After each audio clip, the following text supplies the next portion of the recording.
नमस्कार, मैं प्रिया एक बार फिर से स्वागत करती हूं आपका भारत लाइव में।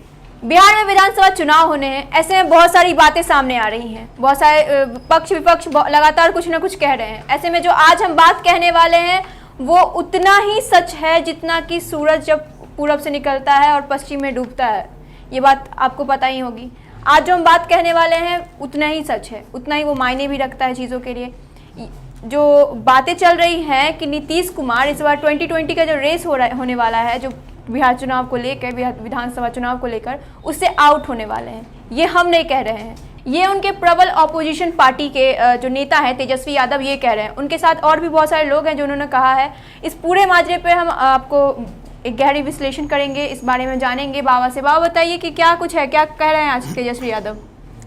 प्रिया, सबसे पहले तो लड़ाई शुरू हो चुकी है और लड़ाई में आपको पता होगा कि मानसिक तौर पे अपने प्रतिद्वंदी को पहले ही हराने के लिए कई योजनाएं बनती हैं। जी बिल्कुल। इन योजनाओं में सिर्फ अगर तेजस्वी यादव ये बात कहते तो इस बात पर पूरा भरोसा नहीं किया जा सकता था, लेकिन तेजस्वी यादव के साथ साथ और कई लोग हैं जो ये बात कर रहे हैं कि इस बार कहीं ना कहीं नीतीश कुमार को रेस से आउट माना जा रहा है। जी। अब ये कैसे माना जा रहा है, क्यों माना जा रहा है, इसके पीछे बहुत सारी बातें हैं। जी। आपको बार बार सुना होगा, जैसा कि संपादक नमन मिश्रा जी बोलते हैं, और जनता के बीच में जब आप लोग जा रहे हैं तो वहां जनता 15 साल के नीतीश कुमार के कार्यों की तुलना अब शुरू कर चुके, जिसकी शुरुआत नीतीश कुमार ने की थी। जी बिल्कुल। नीतीश कुमार की पार्टी ने 15 साल बनाम 15 साल का एक जो पिन पॉइंट दिया था इस चुनाव में, अहम उसको किरदार निभाना था, उससे पहले जनता अवेयर हो चुकी है। हालांकि जनता ने अब तक अपने पत्ते नहीं खोले हैं, जिसको फैसला करना है अभी वही अनिर्णय की स्थिति में है। लेकिन एक बात तो पता चल रही है, जो लगातार सर्वे आ रहे हैं और सब बातें आ रही हैं, और नीतीश कुमार का बदलता हुआ तेवर। जी। कल जिस तरह से उन्होंने मीडिया के सामने आकर के अपनी बातें रखी और मीडिया के साथ जितना फ्रेंडली वो नजर आए, ये साफ नजर आ रहा था कि नीतीश कुमार में परिवर्तन हो गया है और शायद उन्होंने भी आने वाले सुनामी को भांप लिया। जी हाँ, 15 साल के शासनकाल में इतने फ्रेंडली वो आज तक कभी नहीं दिखे थे जितना वो कल दिखे हैं। बिल्कुल, ऐसा फ्रेंडली व्यवहार उनको कभी आपने नहीं देखा होगा।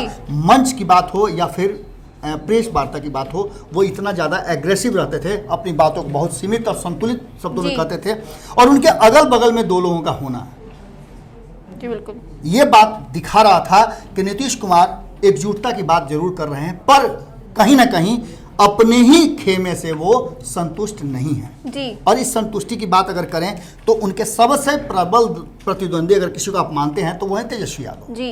अभी तक तीसरा नंबर कोई नहीं आया है, इसलिए तेजस्वी यादव को ही अब तक मान के लोग चल रहे हैं। हालांकि तीसरे विकल्प की तैयारियां बहुत तरह से हो रही हैं।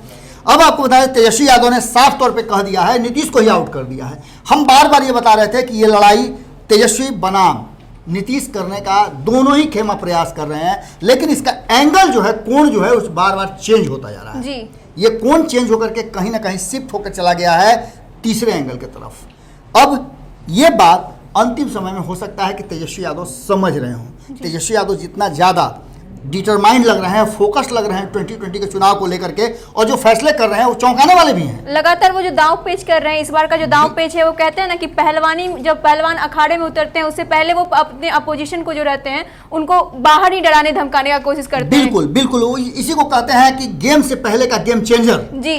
अब आपको बता दें कि इन सब बातों को लेकर के तेजस्वी यादव सीधी तौर पे अब इस लड़ाई को नीतीश के सामने नहीं रखना चाहते, अपने प्रतिद्वंदी के रूप में नीतीश को नहीं रखना चाहते। जी।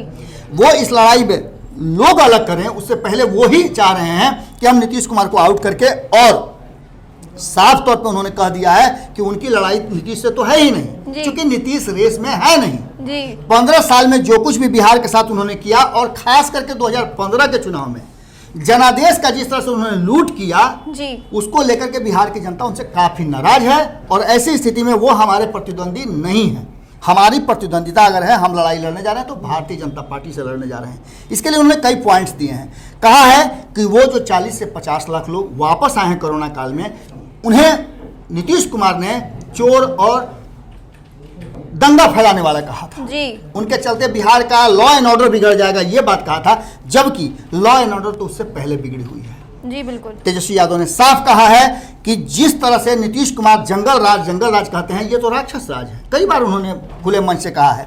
इन बातों को लेकर के वो कहते हैं कि नीतीश कुमार हमारे रेस में नहीं है हमारे साथ। इसके साथ उन्होंने किसानों के नाम पर भी कहा है जी हाँ। कि जिस तरह से किसानों के साथ, और आज ये पहली बार नहीं हुआ है, नीतीश कुमार ने इससे पहले कर दिया था ये काम। जी 2006 में नीतीश कुमार ने एक नीति लाने का प्रयास किया था, जो नीति कहीं ना कहीं भंडारण के लिए और अन्य किसानों के लिए जो सुविधाएं हम लोग देते आ रहे थे उसे समाप्त करने का एक बड़ा काम किया था, और ये उसी समय कर सकते थे, लेकिन उन्हें मौका नहीं मिला।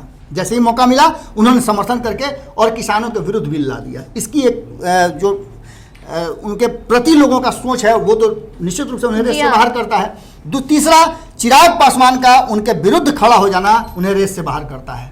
चौथा, कि उनका बार बार 2010 के तरह समझौता करने को लेकर के भारतीय जनता पार्टी भी नाराज है, और कहीं ना कहीं जिस तरह से 2019 के चुनाव में भारतीय जनता पार्टी का पूंछ पकड़ करके वो बैतरनी पार हुए थे लोकसभा में, वो अब होने वाला नहीं है, क्योंकि बिहार का चुनाव है और बिहार की जनता ने नीतीश कुमार को आउट कर दिया है। हमारी लड़ाई भारतीय जनता पार्टी से है और हम सीधा भारतीय जनता पार्टी पर फोकस कर रहे हैं, क्योंकि नीतीश कुमार इस रेस में नहीं है। उन्होंने साफ तौर पे कहा है कि न तो उन्होंने किसानों के बारे में सोचा और न नौजवानों के बारे में सोचा। ये दो बेस पॉइंट है बिहार के। इसके साथ पढ़ाई, कमाई, दवाई, सिंचाई, इस पर सुरक्षा के साथ साथ पूरा मानक पर नीतीश कुमार कहीं भी नहीं उतरे हैं खड़ा, और सब जगह पर बिहार फिसड्डी साबित हुआ है।